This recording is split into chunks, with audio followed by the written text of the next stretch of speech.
Les amis, voyez ce décor, ça va être le nôtre pendant 1 heure ici à La Rochelle. Quentin m'a débarqué. Et ça y est, on est sur le pont pour vous parler du Grand Pavois. C'est un véritable plaisir. Alors, elle, c'est certainement elle qui a le pied, le marin. le- Vraiment, tu te sens bien à terre sur un bateau partout. La petite marinière, tout va bien. Le pied marin, Delphine. Mais je Oui, le pied m'adapte. marin. Bonjour à tous. Oui, on est content d'être là. Mais Il oui, fait ça très te va beau. très bien, tout ça. Tu es Merci. dans Ouais, le je fais des ton, petites tu veux que je te rayures dise. et tout, comme une Ouais. abeille un peu. Comme une abeille, exactement. Alors pour ceux qui ne sont jamais venus à La Rochelle ou en Charente-Maritime, regardez où se situe La Rochelle. On est au nord du plus grand estuaire d'Europe, l'estuaire de la Gironde. Juste en face, il y a l'île de Ré. Et puis, bien sûr, alors, il y a l'île d'Oléron, l'île d'Aix et Fort Boyard. Ça, Fort Boyard, ça parle à tout le monde. Ah, surtout aux enfants. Mais même aux adultes, tu Moi, sais. j'aime bien Passe-Partout. C'est vrai. Oui. Alors si on est ici à La Rochelle, c'est à l'occasion du Grand Pavois, 45e édition.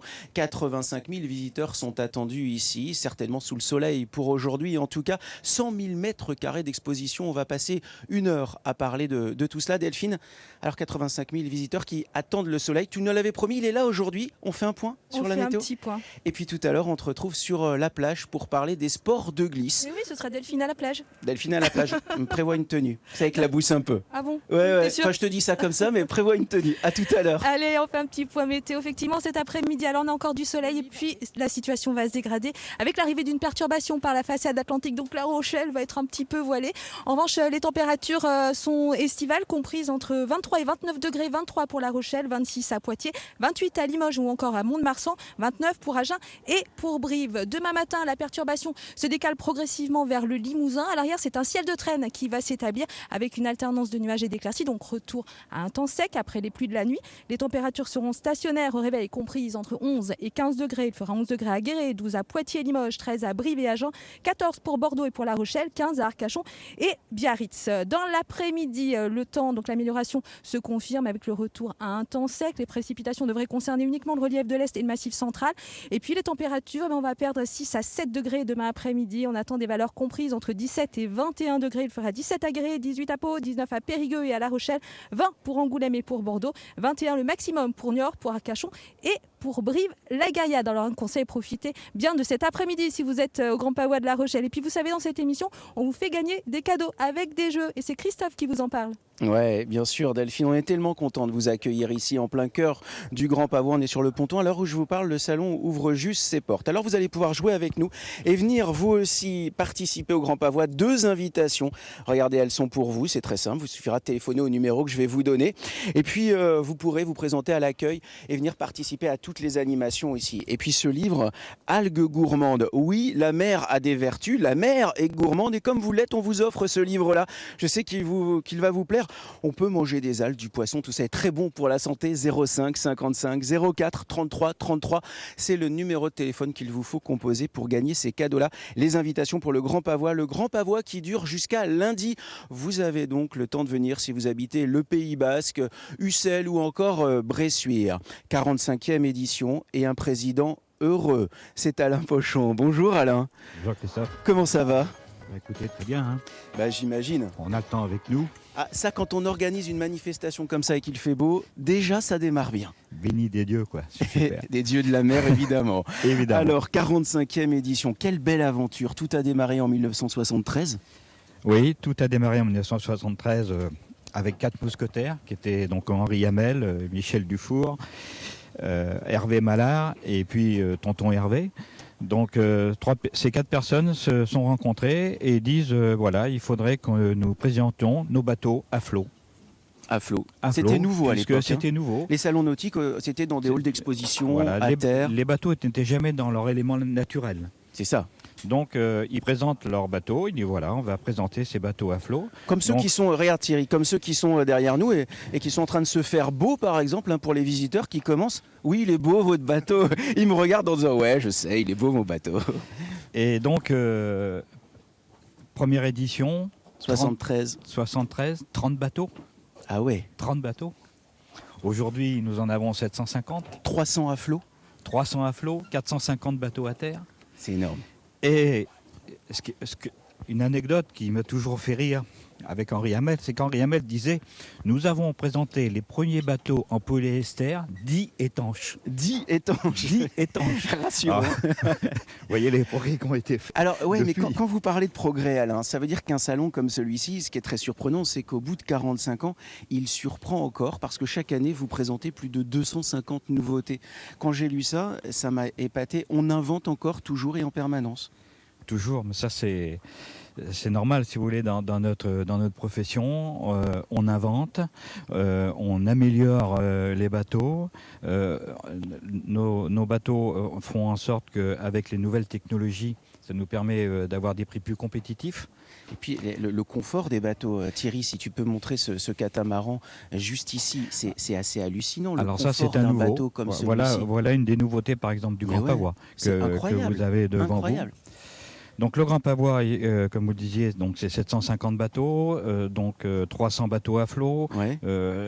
400 bateaux à terre. Nous avons sur ces unités évidemment à peu près 52% de bateaux à moteur qui sont présentés. Un peu plus de la moitié. Un peu plus de la moitié, 35 bateaux qui sont à voile. Donc que ce soit des multicoques ou des monocoques. Donc là, nous sommes dans la partie des multicoques. Ouais. Donc le Grand Pavois se veut être le salon des multicoques pour l'Atlantique. Faut dire que La Rochelle est plutôt bien placée au niveau des chantiers, au niveau de l'innovation depuis toujours. Alors, vous savez, La Rochelle, c'est déjà 4600 anneaux dans le port. C'est la fille de la mer. Et puis La Rochelle, c'est 400 entreprises sur le nautisme, 4000 employés qui travaillent sur le nautisme. Une économie très importante, on Donc va en parler tout à l'heure avec le président de la C'est une économie Fédération importante nautisme. pour la Charente-Maritime. Eh oui, carrément. Alors, et pendant le Grand Pavois, il y a des espaces dédiés. Alors, des espaces dédiés à la pêche, on va en parler, des espaces dédiés aux loisirs, aux nouveaux loisirs. Vous répondez à une attente non seulement des professionnels qui viennent ici pour se rencontrer, mais bien sûr du public qui vient ici pour louer, pour acheter, et aussi, parce que j'en ai croisé hier, pour rêver. Et oui, donc ce qu'on essaye de faire, vous savez, le Grand Pavois, c'est une association de 1901, donc nous sommes bénévoles. Nous travaillons avec un conseil d'administration dans lequel j'ai 10 administrateurs qui sont tous issus de la profession. Et donc on essaye de prendre les bonnes décisions. Donc effectivement, il y a le Grand Pavois Fishing pour la pêche qui prend de plus en plus d'importance. Ce matin, les bateaux sont partis parce qu'on fait un concours de pêche. Donc tous les jours, il y a un concours de pêche. Il y a des sorties en mer. Ouais. Donc il y a des sorties en mer. Nous avons aussi donc, des halls, dont un hall avec tous les équipementiers, où là on présente les moteurs, où on présente l'électronique, il y a beaucoup de nouveautés pour le coup. on présente les mâts, les poulies, etc. Après, vous avez un hall qui est plus chantier, avec quand on achète un bateau, on a besoin d'assurance. Quand on achète un bateau, on a besoin de financement. Et puis, avec les services de l'État qui sont présents, puisque les services de l'État sont importants pour les gens qui achètent un bateau pour savoir qu'est-ce qu'ils peuvent faire exactement au niveau des permis et autres. Alors, il faut savoir que la Nouvelle-Aquitaine est l'une des régions de France qui compte le plus de monuments historiques classés maritimes. Ça veut dire que l'histoire en lien avec la mer de notre région est très forte. Complètement, et La Rochelle est une place aussi très forte. Ouais. Oui, vraiment. Il y a d'ailleurs des vieux gréements ici. Tout à l'heure, on ira en visiter un. Et puis un invité d'honneur, tout à l'heure, on en parlera. C'est le sultanat d'Oman. Oui, alors ça, c'est la cerise sur le gâteau pour les visiteurs. Hein. Donc, pour les visiteurs du Grand Pavois que j'invite, bien évidemment, à venir très nombreux, puisque vous avez les bateaux, vous avez les halls boutiques, vous avez les différents halls qui sont spécialisés, mais la cerise sur le bateau, c'est le hall pays invité d'honneur. La cerise sur le bateau. Sur le gâteau. On pourrait presque dire la cerise sur le bateau. Et donc 750 mètres carrés et le sultanat d'Oman qui est là présent avec toutes leurs spécificités. Et c'est 3165 km de côte, on va en parler bien évidemment tout à l'heure. Alors on est entouré de bateaux, le salon a ouvert ses portes là, il y a quelques minutes. Oui. Quand on préside un salon comme celui-ci, qui est l'un des plus importants d'Europe, on regarde un peu ce qui se fait à l'extérieur de notre pays et on se dit, bah voilà, c'est chez nous, c'est en Nouvelle-Aquitaine. Et on a bien fait de démarrer ça en 1973, parce que 45 ans, c'est l'âge de la sagesse. Oui, et je dois dire que sur ce salon, vous avez 800 marques qui sont présentés avec 30 nationalités différentes. Ça, c'est toute la richesse du Grand Pavois. Merci beaucoup, Alain, d'avoir accepté Christophe. notre invitation. Merci de nous accueillir ici, en direct du Grand Pavois à La Rochelle. Je vous souhaite une excellente édition, mais ça me semble très très bien partir. Merci. Merci. Je vais rejoindre... Alors, vous le connaissez par cœur, c'est Jean-Luc Van Den Ede. Oui. Il passe le week-end ici, je l'ai vu sur son bateau C'est hier. un parrain du Grand Pavois. C'est un parrain du Grand Pavois, exactement. Alors, on va monter sur ce catamaran-là. À tout à Merci, l'heure, au revoir. Alain. Alors, pour monter sur un bateau, regardez, il y a des chaussons. Hein. Donc, on ne monte pas sur un bateau comme ça, les garçons. Je vais vous équiper. Tiens, Pascal, regarde. C'est comme ça qu'on fait. Thierry. Vas-y, hop. Hop là. Et c'est comme ça. L'autre, on fait ça un petit peu à l'arrache. Hein. Tac. Voilà. En fait, ce qu'il faut faire quand on monte sur un catamaran, c'est forcément s'essuyer les pieds. On ne monte pas sur un catamaran n'importe comment. Vous me suivez, je vais rejoindre Jean-Luc Van Den Ede. Alors, vous le connaissez forcément parce que c'est l'un des navigateurs les plus connus au monde. Bonjour Jean-Luc. Bonjour. Ça va ? Je suis Très tellement bien. heureux et tellement fier de vous rencontrer. Si j'ai voulu que vous soyez dans cette émission, c'est parce que vous allez nous parler d'une course mythique. Cette course mythique, c'est la Golden Globe Race. Première édition 1968, nouvelle édition, départ en juin prochain. En juin 2018, 50 ans d'une course absolument mythique. Vous allez être du départ. Là, je vais être du départ et c'est vrai que c'est une course mythique. Moi, ça m'a fait rêver quand j'étais jeune. J'avais 23 ans à l'époque et l'histoire Moitessier qui ne revient pas en Angleterre mais qui continue dans le Pacifique. L'histoire de Donald Crowes qui triche dans ses positions, qui se suicide. Le seul arrivant sur les 9 partants qui était Robin Johnson. Tout ça, pour moi, ça a bercé ma jeunesse. Et quand ils ont décidé de refaire pour ces 50 ans une édition, j'ai tout de suite voulu y participer. Alors en 1968, vous étiez 9. Ils étaient 9, oui, absolument. Un Italien, 2 Français et tous les autres des C'est Anglais. ça. Et en 2018, vous serez 26 ? Ben, pour l'instant, on est 26 inscrits et il y aura 14 nationalités en tout, avec des nationalités qu'on n'a pas l'habitude de voir dans le monde de la voile, puisqu'il y a vraiment des gens d'un petit peu de tous les pays. Ce qui est très étonnant, parce qu'il faut expliquer à ceux qui nous regardent évidemment, c'est les conditions dans lesquelles vous allez parcourir le monde sur les mers. Voilà, on revient à la navigation de 68, c'est-à-dire qu'on doit emmener avec nous tout ce que Robin avait et tout ce qu'il n'avait pas est strictement interdit. Donc on n'a pas de GPS, on n'a pas de pilote électrique, on n'a pas d'électronique à bord, on n'a pas d'ordinateur, on n'a pas les fichiers GRIB et les météos d'aujourd'hui, on n'a pas des mâts en carbone, on n'a pas des voiles en Kevlar, on a des dessins... Vous n'avez pas d'assistance ? On n'a pas d'assistance du tout, puisqu'on n'a pas non plus d'iridium, sauf un seul téléphone qui sera relié au PC course. Mais on ne pourra pas, comme ça le fait aujourd'hui, envoyer des images, des vidéos... faire des chats avec les écoles, tout voilà, ça, non. Ça ne sera pas possible. Et on retrouve la navigation à l'ancienne, c'est-à-dire que pour connaître notre position, il faudra prendre le relevé du soleil avec un sextant, calculer l'angle qu'il y a entre l'horizon et le soleil et arriver à se situer comme ça. Et tout est comme ça. On retrouve les valeurs de navigation de l'époque avec des bateaux qui vont en plus être tous à peu près identiques. Oui. Ce sont tous des bateaux de série. Et donc... tout le monde aura grosso modo sa chance. Alors une question, c'est tout à l'heure on en a parlé, on est ici à La Rochelle, en direct du Grand Pavois, en Charente-Maritime. C'est une terre de marins, vous connaissez bien La Rochelle, vous êtes l'un des parrains du Grand Pavois, Alain nous le disait. Un salon comme celui-ci montre que grâce à des navigateurs comme vous, on innove en permanence. Est-ce que vous avez conscience qu'en prenant des départs comme ça, de course en course, vous faites évoluer le monde du nautisme ? C'est sûr que le monde du nautisme a beaucoup évolué grâce à la course. Alors la course, elle a un premier avantage, c'est qu'elle fait rêver les gens. Ouais. Et qui s'identifient à ce que nous on fait, surtout dans une course comme celle-là, puisque on part avec des bateaux de série qui sont les bateaux de Monsieur Tout-le-Monde, qu'on peut retrouver n'importe où et qu'on peut acheter d'occasion où on veut. C'est incroyable. Et donc, forcément, les pilotes, par exemple, aujourd'hui, tous les bateaux ont des pilotes. Ça a été développé grâce à la navigation en solitaire. Solitaire, vous venez de dire le mot. En fait, c'est une solitude qui est choisie, c'est pas une solitude qui est subie. Souvent, quand on parle de solitude, nous on se dit oh là là, forcément c'est quelque chose de difficile. Sauf que là, vous la choisissez, mais c'est une solitude occupée. Voilà, c'est une solitude avec un objectif.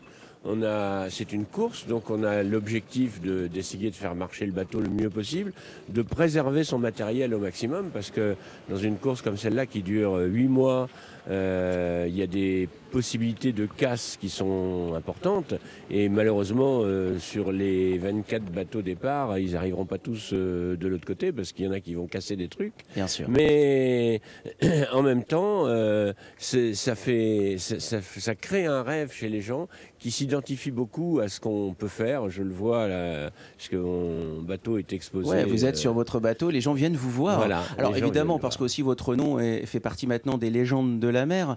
Dans cette course-là, 50 ans d'une course incroyable, il faudra passer par les 5 grands caps. Voilà, c'est le parcours du Vendée Globe, puisque en réalité c'est cette course-là qui a initié le Vendée Globe. Donc c'est exactement le même parcours que Robin Johnson, que le Vendée Globe. Donc on va descendre l'Atlantique, puis passer sous l'Afrique du Sud, sous l'Australie, sous le Cap Horn et remonter.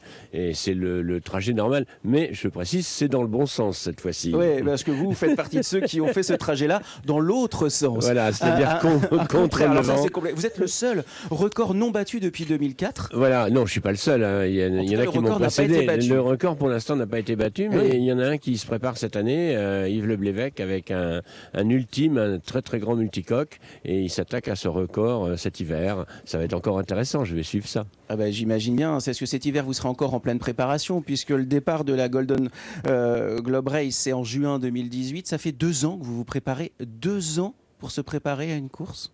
Oui, 2 ans, mais parce que c'est très long de préparer un bateau, surtout que c'est des bateaux dont je n'avais plus l'habitude. Moi, j'avais l'habitude, le dernier bateau que j'ai eu de course, il faisait 26 mètres, il avait une quille de 4,50 mètres. Là, c'est complètement différent. C'est des bateaux à quilles longues, qui sont lents, qui sont assez lourds proportionnellement à leur taille. Et donc, c'est des bateaux avec lesquels on a perdu l'habitude de naviguer. Donc, il a fallu que je retrouve cette habitude. Et puis, les bateaux feront entre 9,75 m et 10,97 m, ce qui, lorsque l'on prend un peu de recul sur notre planète, est très ridicule. C'est une allumette dans une baignoire, quoi. Oui, à peu près, c'est la comparaison. Et pas mal, une demi-allumette. Une demi-allumette. Elle est parfois même la pointe de l'allumette. Jean-Luc, forcément, vous faites partie des légendes. Moi, j'ai rêvé en vous suivant. J'ai rêvé parce que forcément, vous faites partie des rares qui ont parcouru le monde sur les océans. Vous faites partie des aventuriers contemporains, modernes.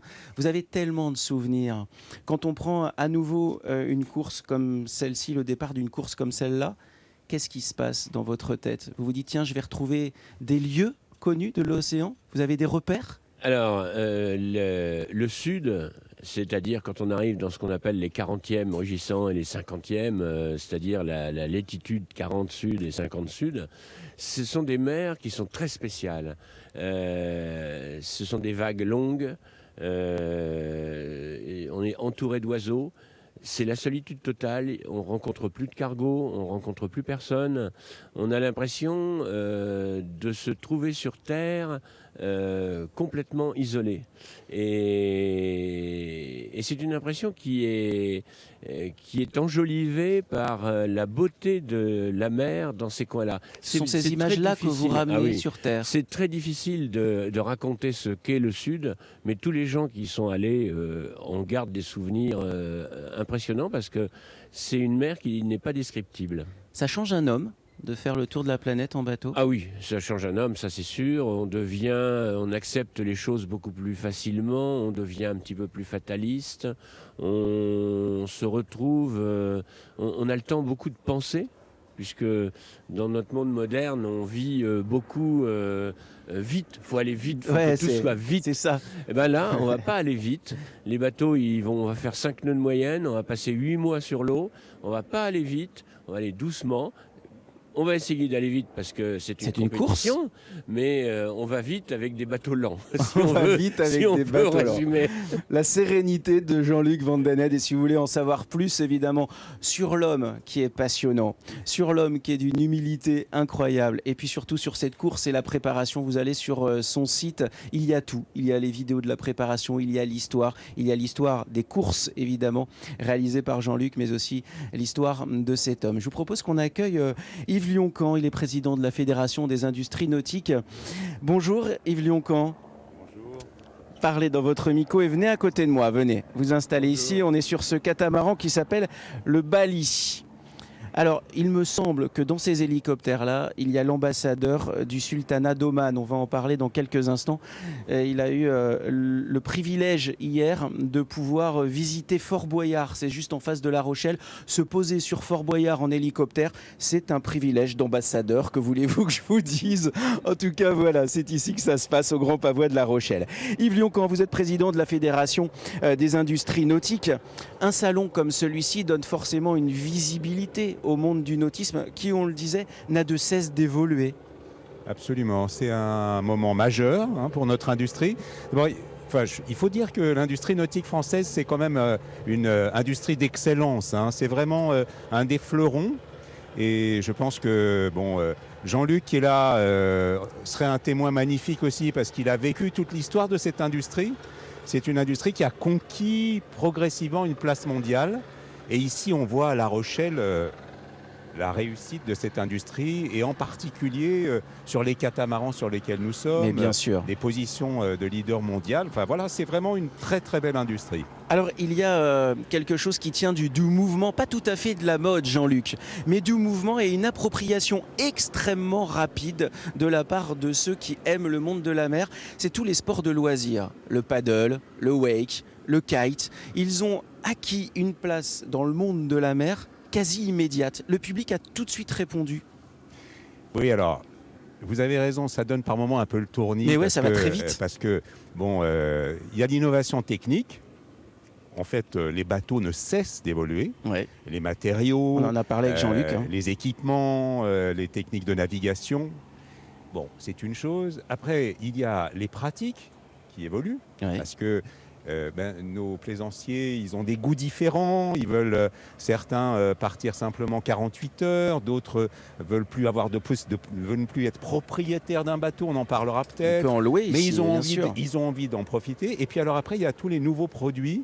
Et le bateau est devenu, pour beaucoup, une sorte de base de rayonnement pour des loisirs nautiques qu'ils ont en mer. Bien sûr. Alors on embarque 3 paddles, une petite moto. Et c'est le contact avec l'océan. Ben ouais, ramer. Jean-Luc, vous avez conscience de ça, évidemment, que le monde du loisir, quand on navigue autour de la planète, ça peut sembler presque anecdotique. Et pourtant, c'est aussi une appropriation, un mariage, une union avec l'océan.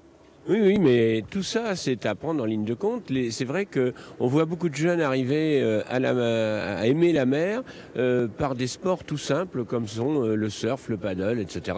Et en plus, ça a un avantage, c'est que les gens zappent aujourd'hui facilement. Ben, c'est ça. Donc, ils passent d'un sport à l'autre, ils passent du paddle au wake, du par kite. Exemple. Et plus ça va aussi, moins les gens investissent réellement dans un sport.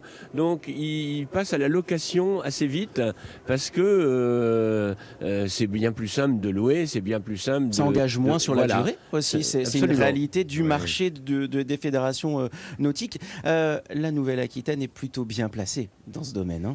Oui, mais j'aimerais juste vous dire l'expérience qu'on a avec certains de nos amis, que ce soit en Bretagne ou en Nouvelle-Aquitaine, sur ces nouveaux comportements, parce que je trouve que c'est très intéressant. Et ce que dit Jean-Luc est très révélateur du monde dans lequel on est. Et on est à la fois un monde très traditionnel, on doit apporter de la sécurité, on doit apporter vraiment de la fiabilité, et puis en même temps, on est un monde de mode. Et sur aujourd'hui les bases nautiques, la question des jeunes qui sont là en groupe, c'est ils découvrent une activité pour une après-midi et il faut qu'ils trouvent la possibilité de la pratiquer. Demain, de la pratiquer. Et ils veulent faire en groupe, ils ne veulent pas faire en individuel. Il faut que toute la famille trouve son compte. Donc, du point de vue des industriels du nautisme, que ce soit pour les sports de plage, pour les sports qu'on appellera de bord de mer, la bande des 300 mètres, ou pour la navigation plus lointaine, c'est très stimulant parce que tous ces jeunes finiront à un moment donné, je l'espère, par devenir des plaisanciers. Et qui sait, et peut-être des vocations en écoutant Jean-Luc ce matin. La location, Jean-Luc en parlait, c'est une solution. On disait tout à l'heure avec Alain qu'un salon comme celui-ci permettait de rêver. Oui, il nous fait rêver. Des jeunes qui vont à l'espace glisse tout à l'heure peuvent rêver d'avoir un paddle. Et aujourd'hui, la location rend le monde du nautisme accessible. Oui, alors je pense qu'il y a une chose au départ qui est quand même extraordinaire, c'est qu'il y a 3 Français sur 4 qui rêvent d'être sur l'eau. 3 Français sur 4. Oui, et c'est extraordinaire parce qu'en fait, on n'est pas un peuple maritime, mais on est un peuple qui a une aspiration à naviguer, profiter, être sur l'eau.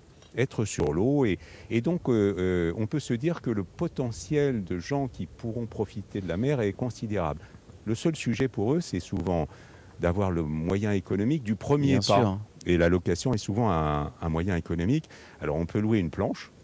C'est bien. C'est possible. On peut louer un kayak de mer. Un kata comme celui-ci. On peut louer un kata. Ou un bateau comme celui de Jean-Luc. Voilà. Yves, il y a quelque chose qui m'intéresse beaucoup dans notre monde du nautisme, c'est qu'au final, ce qu'on invente aujourd'hui deviendra peut-être un patrimoine demain. On le voit avec le bateau école sur lequel on sera tout à l'heure. Il y a ici des vieux gréements qui sont absolument superbes. En inventant toujours, on range un peu dans des tiroirs des vieux bateaux qui parfois sont classés monuments historiques. Il y a un patrimoine maritime en France et dans notre région qui est très important. Oui, alors c'est un paradoxe.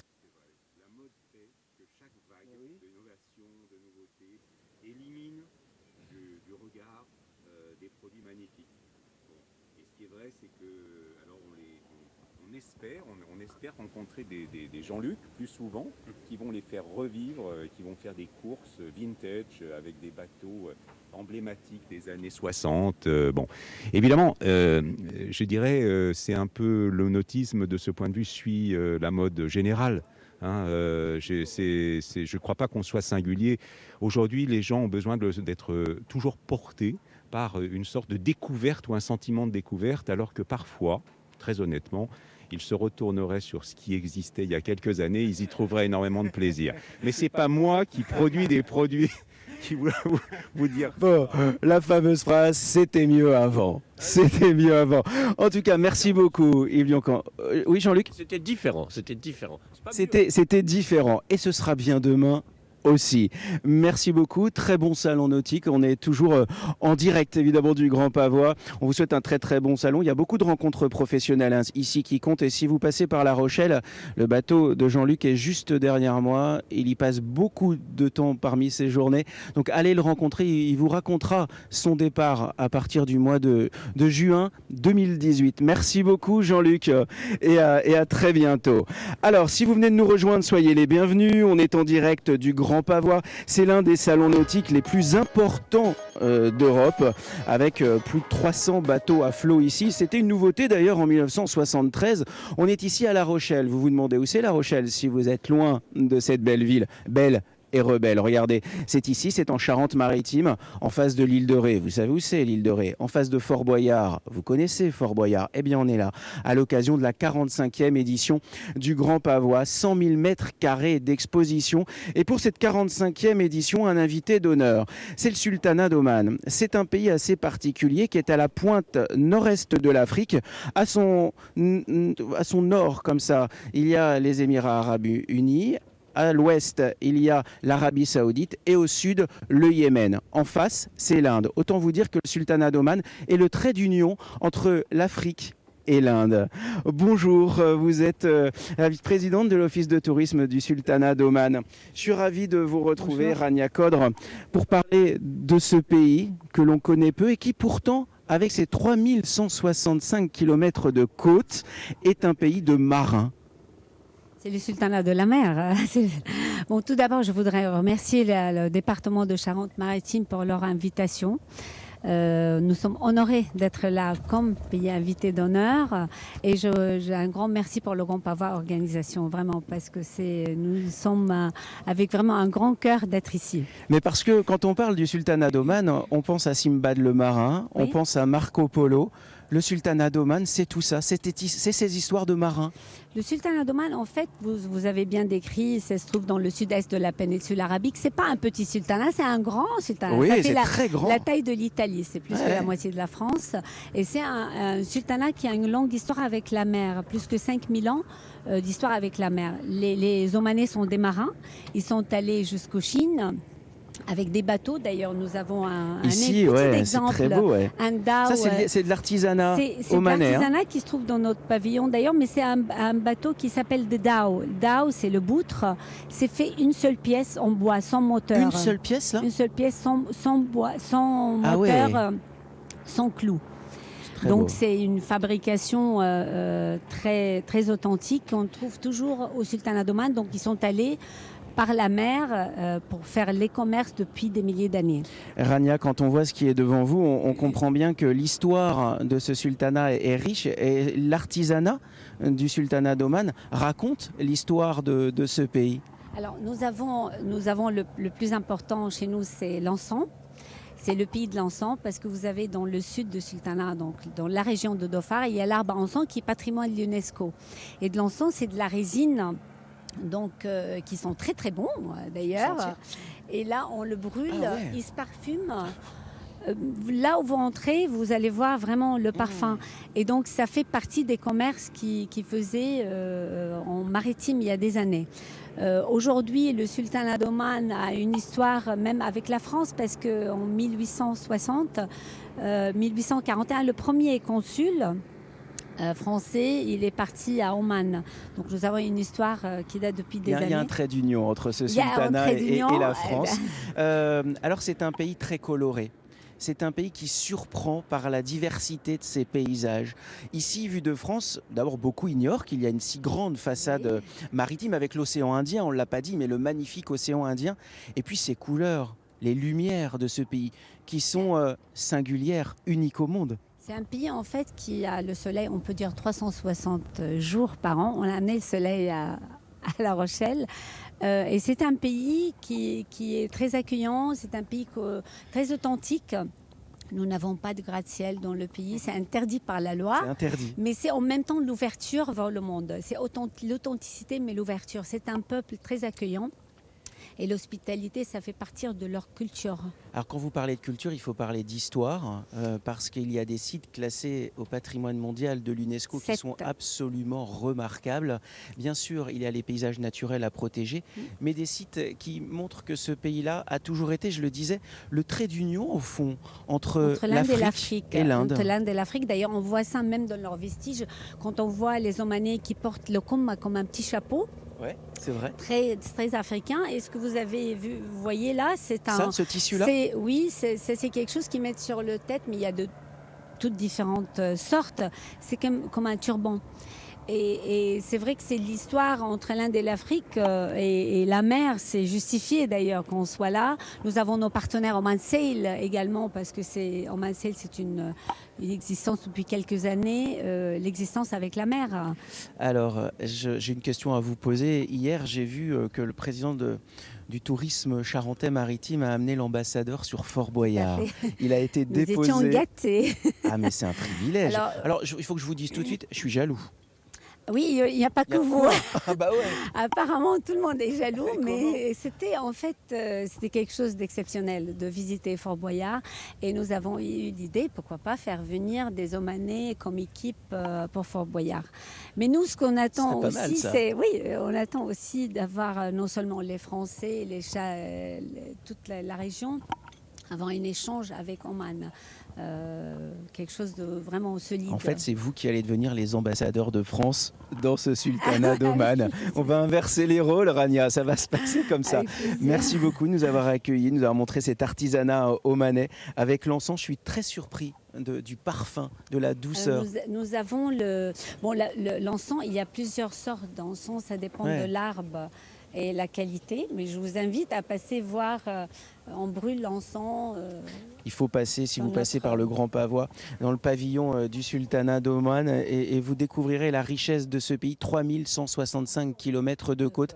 Ça justifie évidemment votre présence ici, et puis le lien historique avec la mer, avec la France. Nous sommes vraiment présents avec beaucoup de partenaires. On a des musiciens qui sont là, vous allez voir à l'ouverture. Et puis un peu de gastronomie aussi. De la gastronomie, vraiment, passez nous voir. Merci beaucoup en tout cas. Et puis profitez de votre invitation d'honneur ici au Grand Pavois de La Rochelle. Je passerai vous voir sur votre stand dès cet après-midi. Merci, belle journée. Merci. On est toujours en direct de La Rochelle, au cœur du Grand Pavois. Le salon a ouvert ses portes.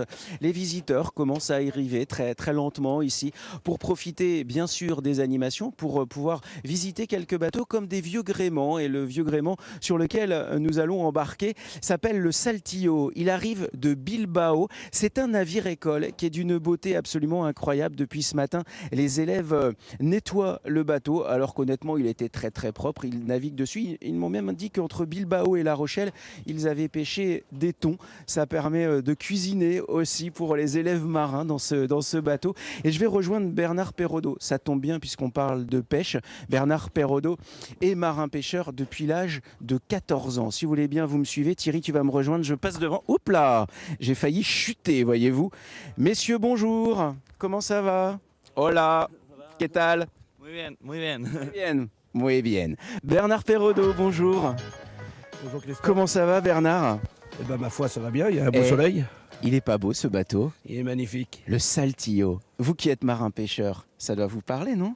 Ah, tout à fait, oui, parce qu'en fin de compte, ce sont nos voisins. C'est un bateau qui vient du Pays Basque. Ouais. Et au Pays Basque, on connaît beaucoup de monde. Puisque, oui. Il y a un lien fort. Et tout à fait, oui. En plus, en qualité de président du Forum Sud-Ouest, nous avons beaucoup de Basques qui sont Alors, présents. asseyez-vous pour me parler de ça, Bernard. Vous êtes marin-pêcheur depuis l'âge de 14 ans. Vous êtes royannais. Vos parents étaient ostréiculteurs. Autant vous dire que vous avez été vacciné à l'eau de mer. Il y a de l'eau de mer qui coule dans vos veines. Et vous avez créé une organisation pour organiser non seulement la profession de marin-pêcheur, mais pour valoriser les produits que vous pêchez. Oui, bah, tout à fait. C'est-à-dire que le Forum Sud-Ouest, c'est une grosse machine qui va de la Bretagne jusqu'au Pays Basque. Donc, à ce niveau-là, on a un outil, ça s'appelle une organisation de producteurs, Forum Sud-Ouest voulant dire Fonds régional d'organisation du marché. Donc, c'est une organisation de producteurs. Cette organisation de producteurs a pour but principal de donner des droits de pêche, les quotas, enfin, tous les mots barbares que nous entendons de Bruxelles. Oui, mais qui montre quelque chose, c'est que la profession s'est responsabilisée. Elle s'est organisée, c'est une chose. Mais quand on parle de quotas, de surpêche, vous avez pris les choses en main et vous dites on va organiser ça parce que sinon demain on meurt. Mais tout à fait, de toute manière, les marins-pêcheurs sont tout à fait conscients. Vous savez, quand vous faites un bateau de pêche, l'amortissement, c'est 12 ans, c'est 15 ans, c'est 13 ans. Long. Donc, le rendement, l'amortissement, ça se fait dans la durée. Donc, on n'est pas là pour pêcher tous les poissons de la mer, mais bien au contraire, de au moins en sauver 1 sur 3 pour qu'ils puissent se reproduire. Bien sûr. Et il y a toute une politique, d'ailleurs, de Bruxelles qui nous est imposée, ce qu'on appelle le RMD, le rendement maximum durable. Et à ça, on est obligé de se plier, bon gré et mal gré, mais c'est de bon gré généralement qu'on le fait, pour rester dans une exploitation raisonnable. Bernard, ça fait longtemps que je parle avec des marins-pêcheurs, je vais les rencontrer dans les ports, je vais les rencontrer dans les criées, j'adore ça. Et à chaque fois, je me dis que vous avez pris à bras-le-corps cette organisation de votre profession et que nous, maintenant, consommateurs, on a une responsabilité. On a une responsabilité de consommer des produits de saison, comme on ne consomme pas des fraises en plein hiver, on ne consomme pas n'importe quel poisson. On a cette responsabilité-là aussi, mais ça passe par une information du consommateur. Tout à fait, moi dans mes casquettes, on va appeler ça comme ça. Elles sont multiples. Hein. Écoutez, je demanderais être supplé, hein, ça ne me dérangerait pas. Je sais bien. Et donc la Comarois donc, qui est sur Royan, et Royan qui est une petite criée, mais où nous faisons que des produits nobles et de qualité. On a d'ailleurs pêche à la journée quasiment. Le plus élevé de France. Quoi, hein. Et donc là-dessus, on est parfaitement conscient que si on veut durer dans le temps, il faut qu'on fasse très attention à ce qu'on fait, et en particulier sur la taille des poissons, les fameux juvéniles. Ah oui. Et là, je pense qu'on n'est pas assez strict. Mais si on laisse faire, il ne faut pas s'étonner non plus que ça continue. Alors, il faut qu'on donne des conseils à ceux qui nous regardent, tout simplement, parce qu'on est fin du mois de septembre, bientôt arrive le mois d'octobre, et puis bientôt l'automne. Quels sont les poissons qu'on peut consommer actuellement en Nouvelle-Aquitaine, pêchés par les marins-pêcheurs de Bayonne jusqu'à La Rochelle ? Donc les principales espèces qui sont pêchées dans le golfe de Gascogne, donc c'est le merlu, c'est la sole, c'est le bar. En ce moment, c'est la sole et le bar. La sole cet été, Ça malheureusement. se termine un petit peu là. Non, ça va commencer. C'est-à-dire que en été, normalement, la production de sol est inférieure à l'hiver, mais comme on a eu un été qui était un petit peu moitié hiver, moitié été, on va dire ça comme ça. On a pêché de la sole tout l'été, quoi. Bon, on va dire que la saison de sol commence, et les mois forts, on va dire que c'est le premier trimestre, quoi. De décembre à fin mars, c'est là où c'est qu'ils s'en pêchent le plus et qu'elle est donc de fait la moins chère, quoi. Et là, si on peut trouver sur les étals, donc en ce moment, c'est le bar. Le bar, le merlu, le maigre aussi, il y en a toujours. Le maigre dans l'estuaire de la Gironde, on en pêche. Oui, tout à fait. Ouais. Alors, il faut raconter à ceux qui habitent loin ou qui habitent dans les terres, puisqu'on est ici sur le bord de la côte atlantique.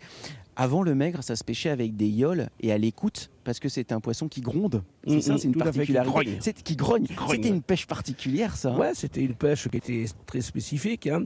Et donc, les pêcheurs collaient l'oreille un petit peu comme le toubib sur son truc. Et il écoutait, et puis effectivement, quand ils sont en train de... Je fais bien le maigre. Oui, tout à fait. Oui. Méfie-toi qu'il n'y ait pas un filet qui traîne. Ce serait du... Ouais, non. Non, c'est pas possible. Je passe entre les mailles, moi, tu sais. Je voudrais qu'on parle de vous, parce que 14 ans marin-pêcheur, embrasser cette profession-là quand on a 14 ans, c'est pas rien. Mais ça pouvait pas être autrement. Moi, j'ai eu la chance ou l'opportunité. Il y avait un pêcheur dans mon village de la Tremblade, ou ma petite ville de la Tremblade, c'est 4000 habitants, et qui était, disons, un homme qui était un super champion, quoi, parce qu'il y a une hiérarchie, malheureusement ou heureusement, dans la pêche, comme dans toutes les professions. Et cet homme-là, il se distinguait, il s'appelait Henri Paris, et c'était le champion des champions. Et j'ai eu l'opportunité d'embarquer comme mousse à son bord. Donc au début, j'ai fait ça un petit peu par nécessité, parce qu'à l'époque, il fallait surtout ne pas rester à ne rien faire, surtout qu'on sortait de l'école obligatoire.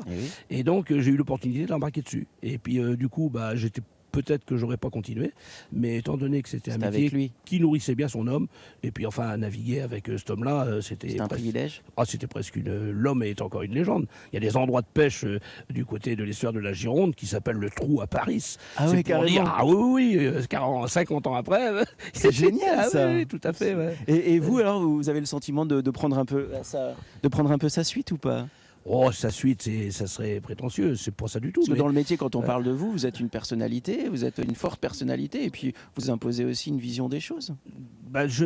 On essaye toujours, qu'on aime quelque chose, de s'y intéresser. Après, on ne sait plus si c'est un métier, si c'est du sport, si c'est tout se mélange au bout d'un moment. Alors on dirait, il faut prendre des vacances, il faut machiner, mais oui, pourquoi faire? Alors rien faire, c'est ça, la retraite. Mais vous êtes fier? Je suis fier de ce métier surtout. Et puis surtout des hommes, parce que je ne dirais pas, et je le répéterai haut et fort, c'est un métier qui est réservé à une élite. Élite physique, élite intellectuelle, élite sentimentale. Quand vous partez pour un temps, il y a des gens, le midi, ils vont manger encore à domicile. Ok, eux, ils s'en vont pour 8 jours. Voilà, dans les conditions météo, on a toujours imposé, préservé la rémunération à la part. Déjà, donc avant un bateau, on mange, on dort, on travaille. Mais c'est pour ça que je voulais que vous soyez l'invité de cette émission, pour qu'on comprenne la difficulté du métier de marin-pêcheur, parce que c'est un métier qui force forcément notre admiration. Merci beaucoup Bernard. Merci Christophe. Et puis bon vent sur les eaux, les eaux qui sont les nôtres et qu'on partage à l'occasion de ce grand pavois de La Rochelle. Delphine est sur la plage, ça ne vous étonnera pas. Pas pour se faire bronzer, pour faire des sports de glisse. Elle nous parle des nouveaux sports de glisse, n'est-ce pas Delphine? À tout de suite, je te rejoins. Ah oui, absolument Christophe. Là, je suis avec Freddy Valac, qui est le speaker spécialiste des sports de glisse. Il me donne des conseils. Je suis sur un T-Wall. Freddy, ça va, je maîtrise là? Non, mais là c'est parfait. Je te donne les conditions ça bouge beaucoup, de navigation. Ça doit être pire sur l'eau quand même. Non, c'est moins. Alors Freddy, comment on devient speaker de sport de glisse? La référence quand même. Toi, tu es la référence. Ouais, un petit peu. C'est juste la voix de certains événements et de pas un événement depuis 20 ans. 20 ans. Donc, 20 ans pile. Et donc là, toi, tu animes l'espace plage. Là, je l'anime. Nous sommes sur la plage juste derrière le port des Minimes. Voilà, c'est la plage des Minimes, elle s'appelle en fait compte, et c'est la plage du Grand Pavois. Qu'est-ce qui se passe sur cet espace plage? Présente-nous cet espace. Alors cet espace, c'est l'espace jeune, mais en même temps je saute, attention, ludique. Je saute dans l'eau. Vas-y. Wow. Hop là. Donc sur cet espace, on a des expositions de bateaux. Là, ce sont les expositions de bateaux olympiques, puisque demain, on fait le président de la Fédération française de voile vient nous voir et on présente avec Jonathan Laubert, avec Charline Picon, les bateaux olympiques. Là, c'est Charline Picon qui était médaille d'or à Rio, en planche à voile, et qui est d'ici. Donc on expose les bateaux, on les essaie, on a l'initiation. Ensuite, on a des bassins. On a un bassin pour faire du wakeboard, on a un bassin pour faire du stand-up paddle, Alors voilà, là, du sup yoga. Voilà, regarde. du stand-up paddle, et là, les filles, elles sont en train de faire du yoga, du sup yoga. Du sup yoga. Ça C'est-à-dire consiste c'est- en quoi? C'est comme on dit, sup et yoga. Donc elles font du yoga, mais sur des sups. Parce que C'est comme super, ça, super comme elles- compliqué. Non, c'est comme ça, regarde, elles sont en équilibre et ça fait d'autres sensations. Et là, c'est Marine, une professeure de yoga, Elle porte qui bien fait ça. son nom. Ouais, et ça, c'est la mode à l'heure actuelle. C'est Le le sup truc yoga, tendance. hein. c'est tendance Ça aux fonctionne États-Unis, bien. toutes les stars en font. Voilà. Toi, Donc, t'en fais? Non, T'as arrêté? j'ai arrêté le sup yoga. J'ai pas trouvé la planche assez grande pour flotter. Et alors, tu nous disais, il y a des champions qui sont là. Ouais, et donc, justement, regarde. On va si- faire la blague. Qu'est-ce qui est Ouais. jaune et qui attend? Ouais, voilà. Qu'est-ce qui est jaune? Qu'est-ce qui est jaune et qui attend? C'est Jonathan. Donc Salut, Jonathan, Jonathan Laubert, bonjour. Palmarès de dingue. C'est quoi ton palmarès? Moi, je suis médaillé olympique à Londres en 2012 et cette année, je fais une superbe saison parce que je suis champion d'Europe et vice-champion du monde. Donc, pour un début d'Olympiade, c'est pas mal. C'est terrible, ça. Ouais, super. Qu'est-ce que tu es venu faire là sur le Grand Pavois? Le Grand Pavois, pour moi, c'est une belle opportunité parce que je m'entraîne et je vis à La Rochelle. Et puis, c'est l'occasion de rencontrer des jeunes qui veulent découvrir la voile. Et aujourd'hui, j'ai avec moi Louis là, qui va essayer d'apprendre à naviguer un petit peu sur le Tiwal. Mais il m'a déjà montré que depuis tout à l'heure, il se débrouillait déjà plutôt pas mal. Donc, l'idée, c'est simplement de lui donner des petites astuces. Et puis, je pense que si tu veux essayer, il n'y a pas de problème. On te met dans le bateau et je pense que rapidement, tu vas pouvoir te débrouiller. Oui, on va essayer tout à l'heure. Louis, dis-moi, ça te fait quoi, toi, d'être entraîné par un champion comme ça? C'est incroyable. C'est génial, hein, surtout que c'est un support qu'on sait que lui connaît un petit peu parce que c'est tout simple, c'est une barre, une voile, c'est comme un fin en plus petit et donc c'est génial d'avoir ses conseils quoi. De base. Et le fin, alors, c'est quoi, concrètement? Le fin, concrètement, c'est le dériveur olympique pour les garçons à grand gabarit. Donc, le gabarit, c'est entre 100 kg et plus on est grand, mieux c'est. Donc, moi, je fais à peu près 1m95 et globalement, dans ma catégorie, à haut niveau, on fait tous ce gabarit-là. Et pareil, pour mon gabarit à moi, ce serait plus quoi, alors? Pour vous, on pourrait faire du 4,70 en double. Vous pourriez naviguer aussi en laser radial. En double, ça veut dire à 2 personnes? C'est ça, il y a des bateaux où on navigue tout seul aux Jeux Olympiques, il y a des bateaux où on navigue en équipage. Donc après, si on préfère être tout seul, on fait plutôt du laser ou du fin. Et si on veut naviguer en double, on fait du 4,70 ou du 49er. D'accord. Et alors, quel est ton programme, toi, au Grand Pavois?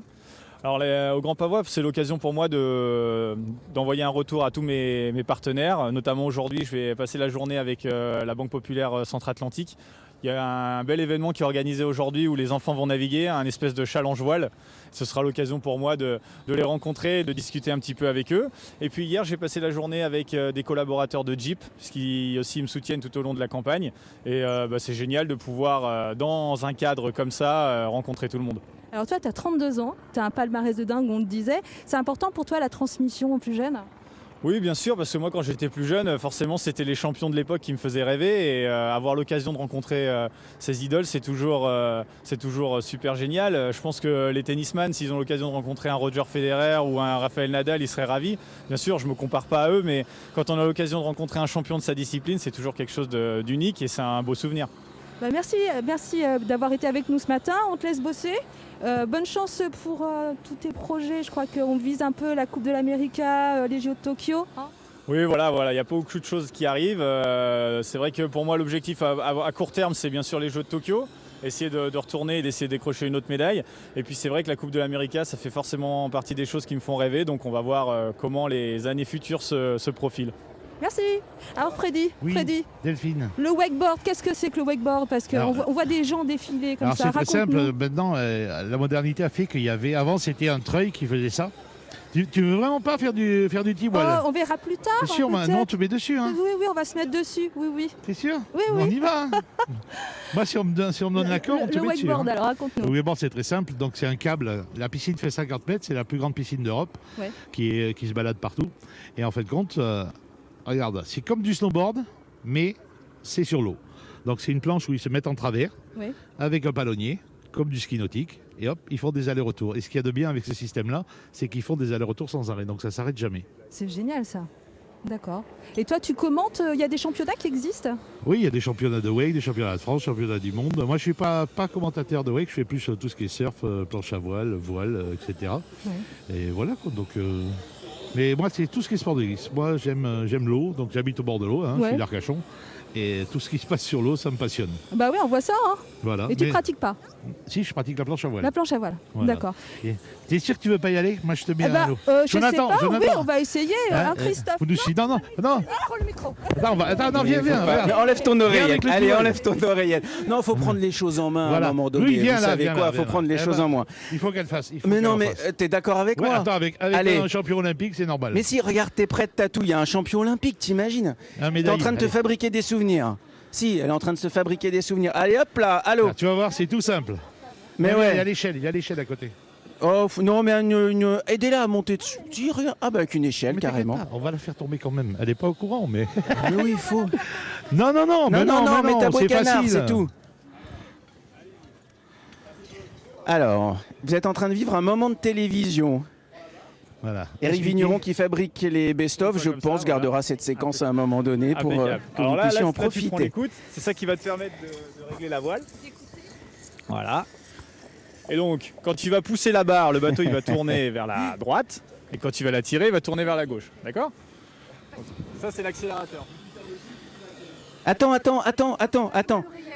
Mais si, j'essaye un truc. Par contre, vous faites pas les cons. Vous pouvez y aller à deux. Du matériel. Mais vous faites pas les cons. Hein. Voilà, vous pouvez y aller. Hop là. Voilà. On n'est pas bien là. Bah attends, le micro de Delphine. Tiens, passe le micro, Adrien. Tiens, je te passe celui-là. Ok. Allez. Ciao. Avec un champion olympique. Comme ça, c'est parti. Ça me laisse le temps de vous donner le nom du gagnant. Delphine, c'est un gagnant de Gujan-Mestras qui a joué avec nous. Ok, on est nuls. C'est comme les autotamponneuses, quoi. C'est Michel Bourreau de Gujan-Mestras qui gagne 2 invitations pour venir participer au Grand Pavois. Merci. T'as jamais fait ça de ta vie? Pousser, bah ouais, je comprends bien. Et puis, les algues gourmandes, voilà les 2 cadeaux. Qu'est-ce qui se passe derrière? Je le sens très mal, je te le dis, je le sens très mal. Et puis le livre sur les algues gourmandes, les vertus de la mer sont dans l'assiette. Voilà ce qu'a gagné Michel. J'espère que cette émission vous a plu. Un rendez-vous à noter, c'est le départ de la Mini Transat. Oh pétard! C'est le départ de la Mini Transat. Mesdemoiselles, bonjour. Nous allons nous percuter. Le départ de la Mini Transat, c'est dimanche à 17h15 sur France 3 Aquitaine et France 3 Poitou-Charentes. Et puis aussi à vivre sur nos pages Facebook, évidemment. Le Grand Pavois, ça dure jusqu'à lundi. Passez par La Rochelle. Il se passe ici énormément de choses. Des rencontres entre professionnels, des possibilités de démonstration. On est nul ou c'est une idée ? Ouais, qu'est-ce qui se passe là? Donc, avant que la tempête n'arrive sur l'océan Atlantique à La Rochelle, ouais, c'est ça. Eh bien, on va bien t'arroser. Je voudrais remercier Jean-Christophe Loz et toutes les équipes de France 3 Poitou-Charentes, France 3 Limousin et France 3 Aquitaine pour cette heure de direct. Salut à tous, les amis. Passez une excellente fin de journée sur France 3. La matinée 100% régionale continue sur votre antenne. On se retrouve dans quelques instants si on n'a pas fini. Allô. Salut à tous, les amis. Merci de votre fidélité. J'ai vraiment le sentiment qu'on est nuls. Vas-y. Mesdemoiselles, bonjour. Bonjour. Et le champion olympique qui nous pousse là. Allez.